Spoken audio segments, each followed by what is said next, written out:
From law enforcement to big tech, all the way to practicing law. Find out why I made the jump on TTalks. Hello and welcome to another episode of TTalks, where we dive into the stories behind the leaders shaping our world. I'm your host, TJ Walia. Today, we're thrilled to introduce to you Ritesh Kotak, a tech maestro whose career spans from policing in Canada to the forefront of global innovation with Microsoft. Ritesh's relentless pursuit of knowledge led him from an MBA to Harvard's Emerging Leaders Program, and now to a Juris Doctorate degree. His work has not only won accolades, including Most Innovative Project at the University of Ottawa, but also second place in an international tech law hackathon and first in a pan-Canada competition, leading to the successful launch of Just Tech, a familiar face in media and a respected speaker on the global stage. Ritesh's insights are shaping the conversations on cyber and tech. Ritesh, welcome to TTalks. Thank you for having me. Yeah, it's an absolute pleasure. Ritesh, I kind of talked about your journey and all the things that you've kind of gone through. It's remarkable and very unique to say as well. But, going from law enforcement to Microsoft to a lawyer, can you help me understand what that path, and the mindset for that path looked like for you, and why the trips that you took for the purposes you did? Yeah, I wish that there was a easy answer to that question. It's how do you kind of map this stuff out? It's not like I woke up one day and said, today I want to join law enforcement. Tomorrow I want to join Microsoft. The next day I want to become a lawyer. It just, you kind of stumble upon it. I think the underlining thing for me was never to say no. It was always to explore opportunities as they came up. It always, for me, it was how do I continue to push myself? There has been an underlining thread that kind of ties everything together, and that is how technology impacts people and communities. That's always been my passion, kind of my way of that's what keeps me up at night. That's what keeps me going, is what is the latest and greatest and things that are coming around the corner, and how is that going to impact my parents' business? How is that going to impact society from a safety standpoint? How is that going to impact the legal applications and the law? And I think we're seeing day in and day out how technology is having more of an impact. We still, there's 20th century frameworks for 21st century problems in a lot of cases. So that's been my underlining thread. And when I first started off in law enforcement, I did it because I truly wanted to serve. I wanted to serve my community. I have, I love my city. I love my country. And it was, okay, what can I, how can I give back? And I can always go be an accountant or be a techie. But it's not every day you get an opportunity to join a police department. So that was kind of that. And I just got opportunities as time went on. It wasn't, I didn't really apply for anything. It was kind of, I got discovered, and I was given opportunities, some really good leadership within the organization as well that opened a lot of doors, and always encouraged me and pushed me to my limits, and saying, Ritesh, what's next? And I always had that itch of, okay, what is next? And that kind of took me on this journey of continuous learning. I really wanted to see the world. So when I did my MBA, I actually did it at the University of Edinburgh, in the UK, because I wanted to, explore the world. Before that, I hadn't even lived outside of Toronto. So that was really important to me. And even while there, I got an opportunity to do an MBA exchange at Peking University in Beijing. So I took it, and then subsequently joined the world of big tech, and stumbled upon media and became a lawyer. So it was always never saying no, but the underlining theme, or I guess the underlining thread here, was tech and community, and that's kind of been my journey. And I'm not done, TJ. I'm really not done. I'm just getting started. No, that's the beauty of it. But I love that never saying no. It's something I live by as well, right? You look at the opportunities, and a lot of people, look at it and say, what, I've got too much on my plate, or there's too much going on, so I can't do this. I always say, assess what you have going on and assess what you've got coming at you. And if there is too much on your plate, figure out what has to move off so that you can make room for this or take on this new initiative, right? And when you start going through that kind of thought process, it really allows you to have these opportunities. So I love the mindset of, never say no. Where does that stem from? I'd love to understand that as well, because, a lot of people are talking about we should say no, we need to protect our time, we need to protect ourselves. But from your perspective of, hey, never say no, let's just go and get it. Where does that stem from? Where does that come from? So I think the whole idea of never say no, that's something that's been ingrained in me. I come from an entrepreneurial family where you couldn't say no, right? It's important that if there's an order, you get the job done. It was always get the job done has always been kind of a part of me. And one thing I learned from having some good advice was people that regretted saying no.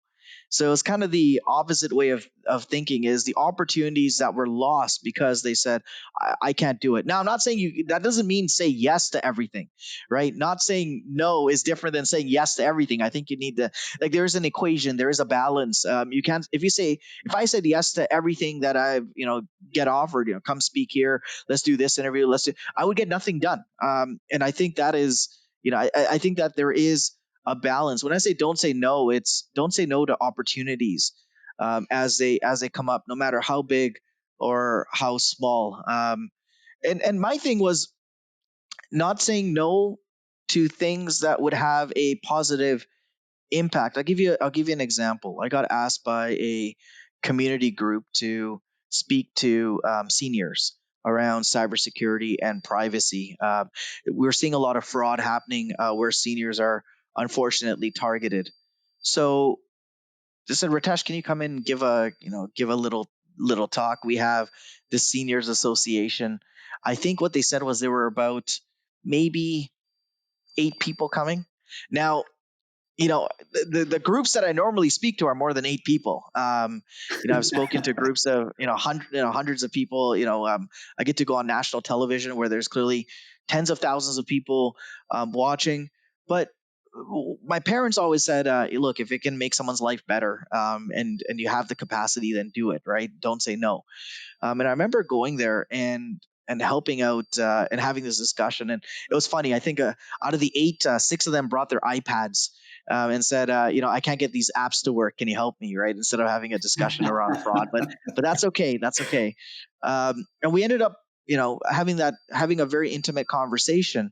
And I remember I got an email a few weeks later, and it was from a grandchild of one of the seniors, and they just said thank you. You've had an impact now. My grandma, when they get these phone calls, are asking and asking the person to verify who they are, and actually hanging up and calling the number on the back of their credit card to verify that is is the bank calling them. And like that made a difference, right? And that actually felt good, right? It felt like I accomplished something. I was able to give back. I was able to prevent somebody from being victimized. So it's don't say no, but don't say yes to everything. But it's that balance. But there always has to be that humanitarian approach, right? There has to be, okay, is this going to help anyone in any way? And that's kind of, and I get that from my parents. I really do. There's no other equation to it. I get it from my parents. I've seen my parents helping complete strangers out when nobody would. And I remember once going to my dad and saying, Dad, like, we have other work to do. Why are you doing this? Right? I was really young, and he says, because you're able to. He goes, help people where you can, right? And don't say no if you don't have to. And that always stuck with me, and that's something that I live by. I love that. I absolutely love that. And there's so much there. You said that in a span of a couple of minutes, but there's so much depth and associated with that. The connection with the family, the connection that you've got basically with the general population to help and go above and beyond. So it's not just about don't just say no. There's so much more into it that's anchored. And thank you for sharing that. I do want to touch on the aspect of decision making, because you talked about you can't say yes to everything, and then there's also you just don't say no.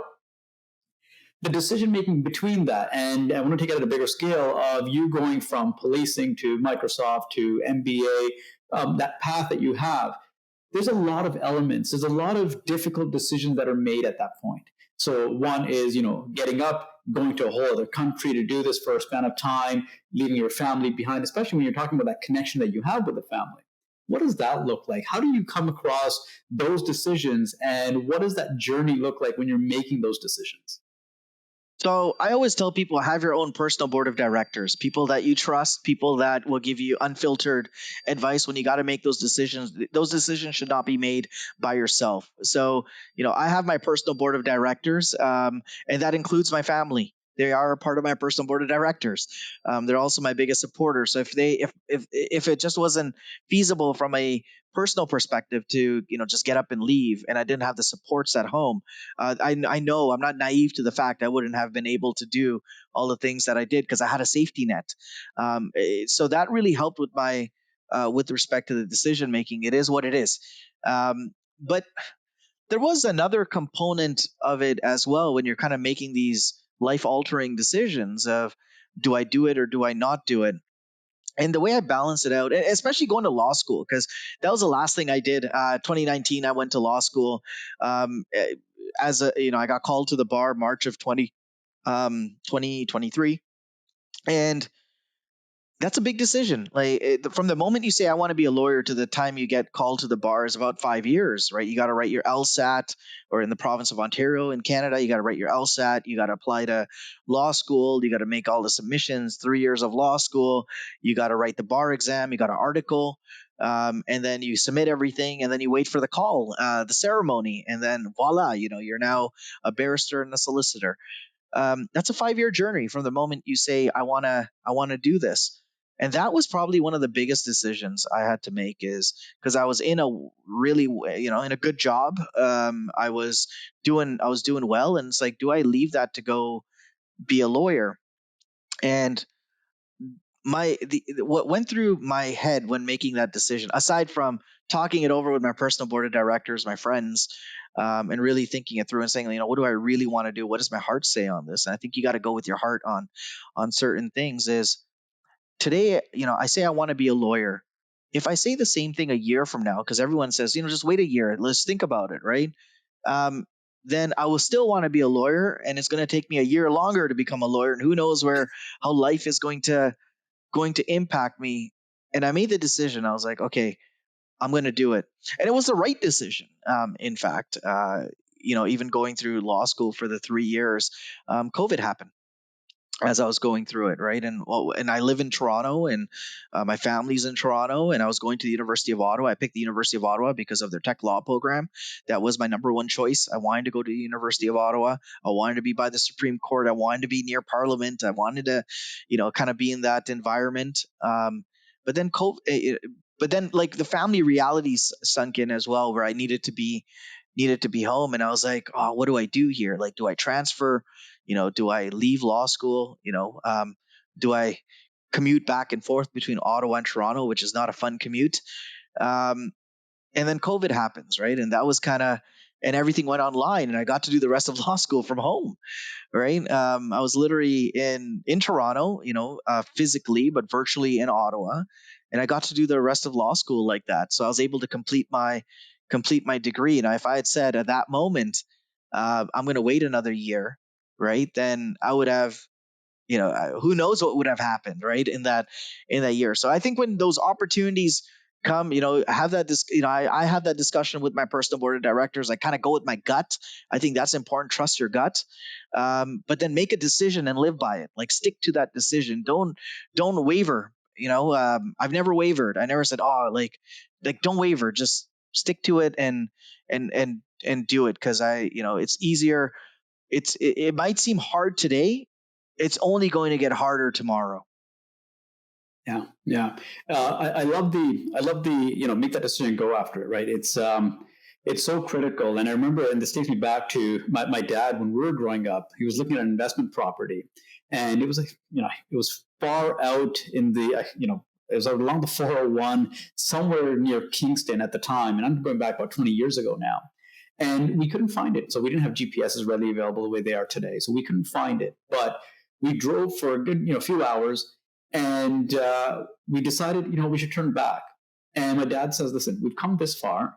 Let's drive for another little bit. Let's put some more effort in to take that initiative to go find it. If we find it, great. But after that, we turn back. And the lesson I learned and took away from that is if you're going after something, go all out, because when you come back, you're going to be like, what if I had driven for another 5 minutes or 10 minutes, or if I checked over here? It's going to keep haunting you for as long as you can, that, I didn't find it or I did find it. In our scenario, we did end up finding a location, and that validated that, hey, you know what, this isn't an area that we want to be investing in. So we kind of took away from that. But the lesson there was, if you're going to go after something, go all in, right? And if you're going to go all in, then complete the task, because if you come back halfway, then it's going to be in the back of your mind that what if I had completed, or what if I had seen this place, right? So really, really good advice there.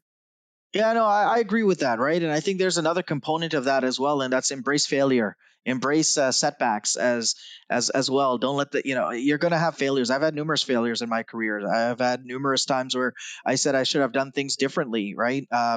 But at least I know that I did it, right? I think what would have been worse is not trying and seeing, oh, would this have been a success or a failure?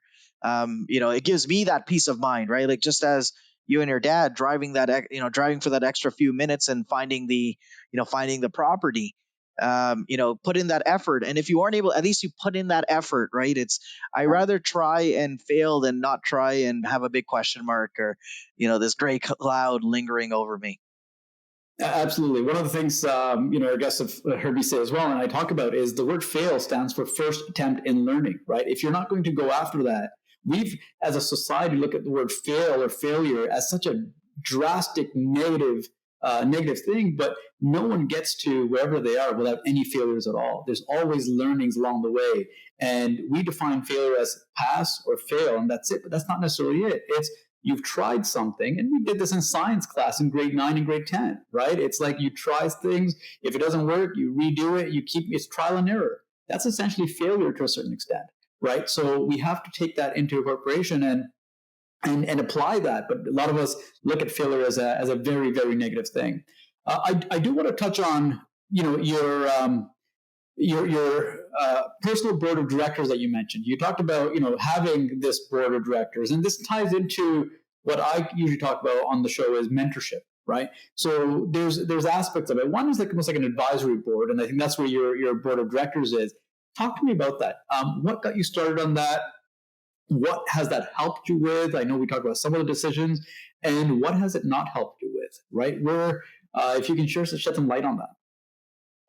So I'll even take it a step further. I think one of the big issues or one of my pet peeves actually, is when people say, "I want you to mentor me," or "I ask for mentorship." And what it is, it seems like a checkbox exercise for a lot of people, where it's okay, let's go have a coffee. Okay, tell me about yourself. Okay, let me see.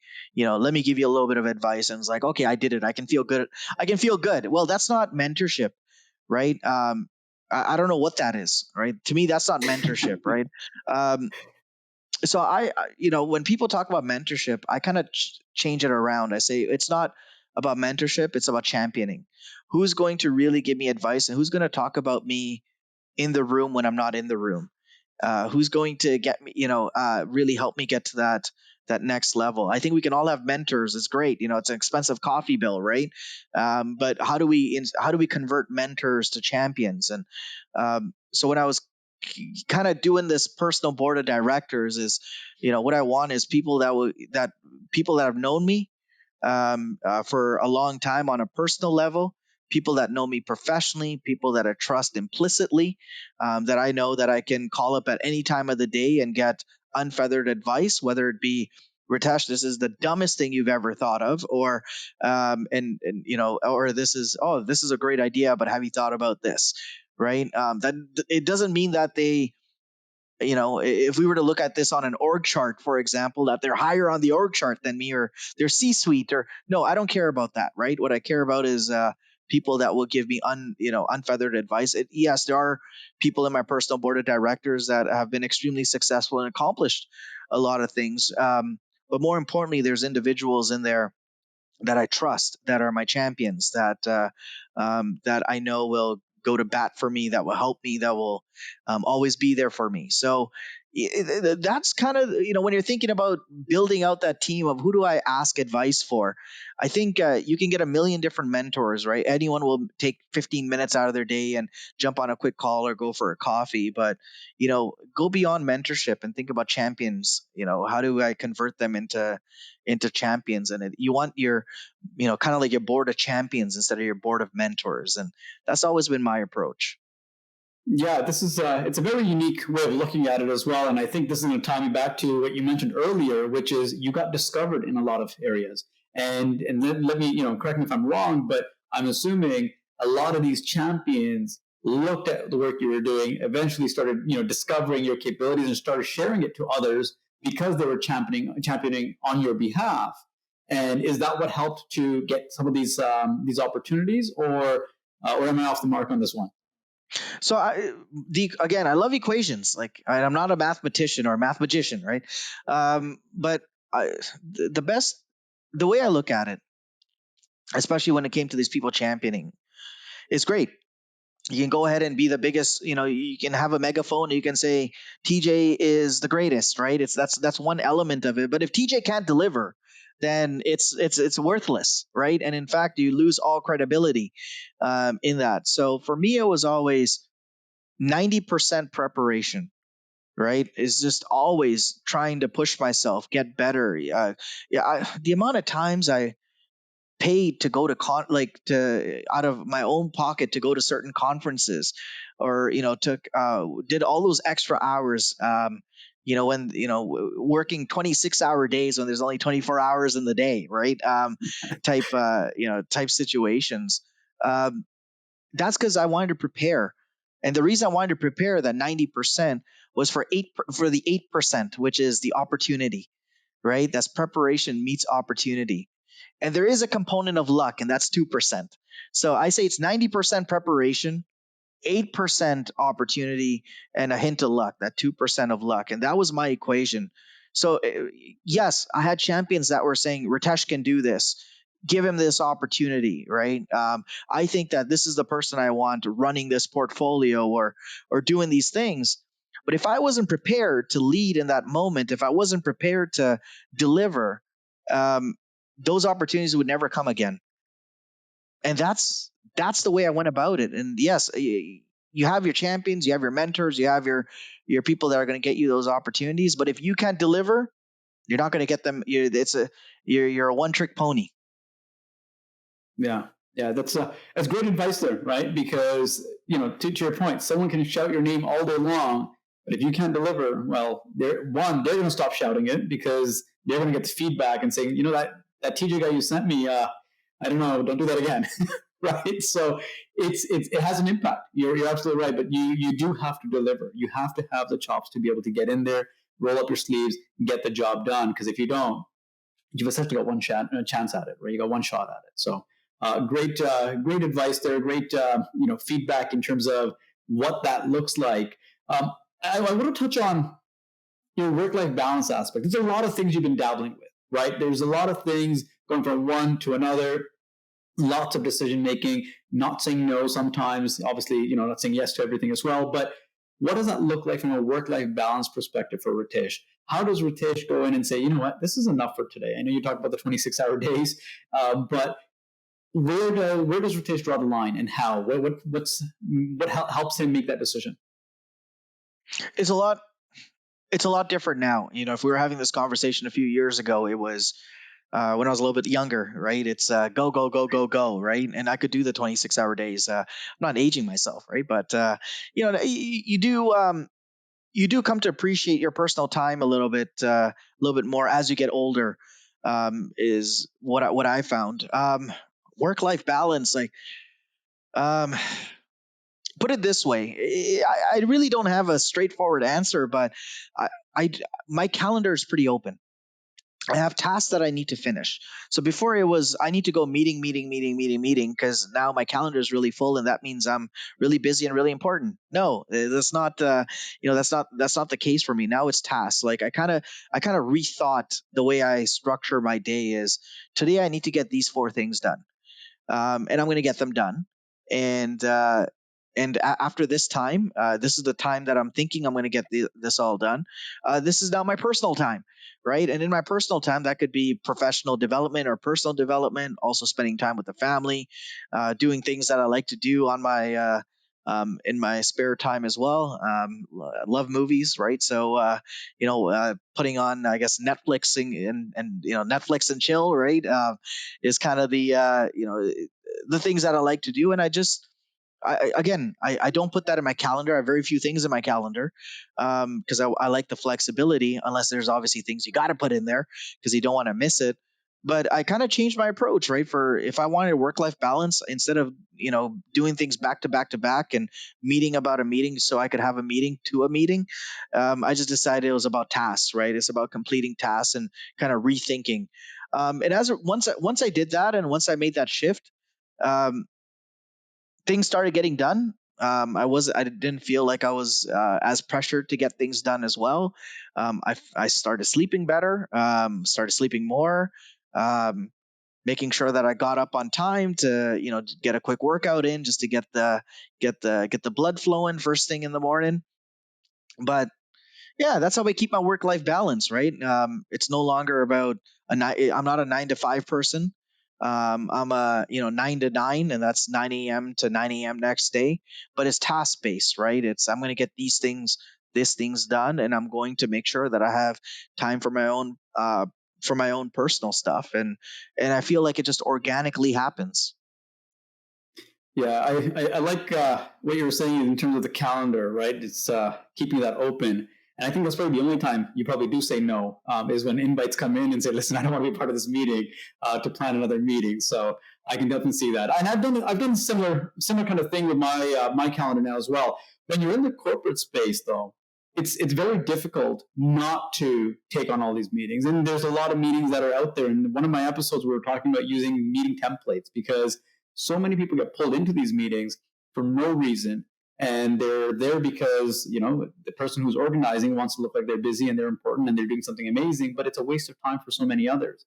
And I always say, if you're going to do that and have a meeting, make sure in your meeting agenda indicate the individuals you're inviting and why you're inviting them. And when you have to go through that level of thought to think about why I need this person, if they're a decision maker, if they're going to be providing some insights or input, they're a subject matter expert, when you have to go through that, it really pushes you to say, okay, well, who am I inviting and why?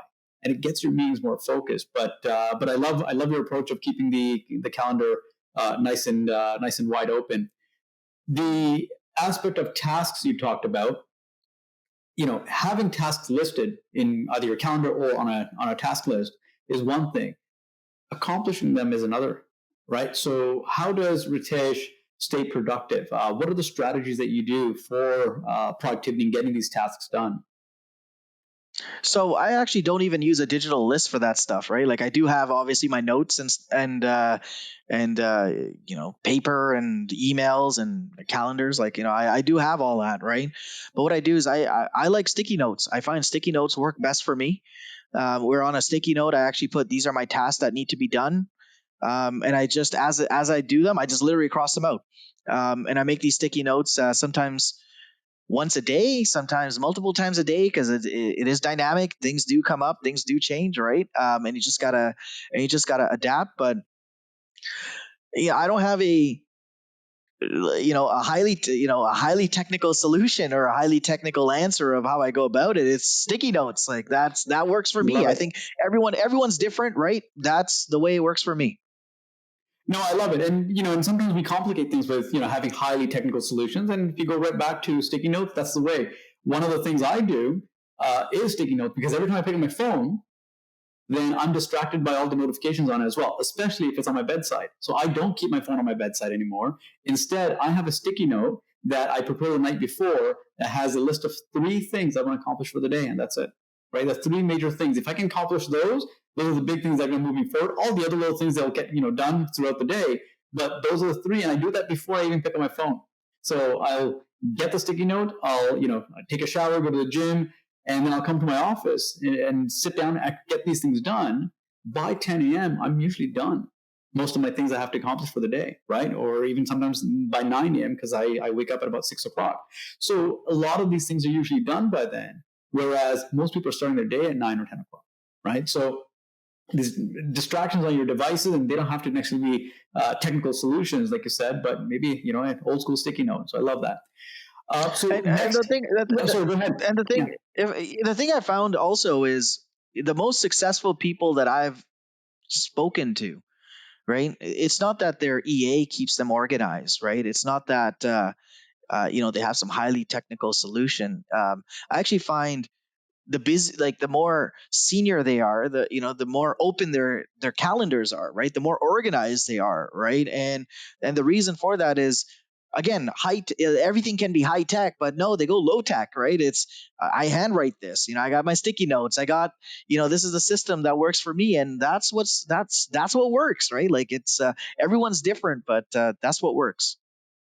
And I'm a techie by nature, right? Like I started tech at a very young age, and I've tried every solution out there, right? Whether it's the Google solutions or the Microsoft solutions or whatever else, the Apple iPhone solutions for, note taking, for, your task list. And I've used a lot of task lists, and they all fail. I take everything that I have to get done, either on a sticky note, and then if it's going to require a lot of more time and planning and strategy, then I'll put it in my calendar and block that time off. That's it. Like that's my form of a task list, and that's it. So I hear you, right? It's you can be as techie as you need and use all the solutions, but if they're not helping, then what good are they? Yeah, exactly. Awesome. Well, the next segment, Ritesh, is going to be our fun rapid fire segment, and the rules are simple. So I'm going to ask you a simple question, and you have to respond with the first thing that comes to mind. And so don't think on it too much, don't dwell on it, but just something that comes to your mind right away. You good to go? All right, no pressure. All right, let's do this. Let's do it. I'll keep it easy at first. Tea or coffee? Tea. Favorite book? I would say Wickonomics by Don Tapscott. Your wake up time? 5:30 a.m. The one app you use daily? WhatsApp. Yeah. Tech gadget you can't live without? My phone. If you could solve one world problem with technology, what would it be? Hunger. Last thing you touch before going to bed? My phone. To set the alarm. Set the alarm, of course. And if animals could talk, which would you want to chat with? A lion. Awesome. Ritesh, thank you very much. That's the end of our segment there. I really, really appreciate you being on here and sharing your insights and valuable time with us today, Ritesh. Thank you very much again. Thank you so much for having me. Thank you, Ritesh, for sharing your valuable insights and experiences with us today. It's been a true pleasure. To our listeners, thank you for tuning in again. Be sure to subscribe to TTalks for more conversations with the leaders who are shaping our future. Until next time, keep on inspiring.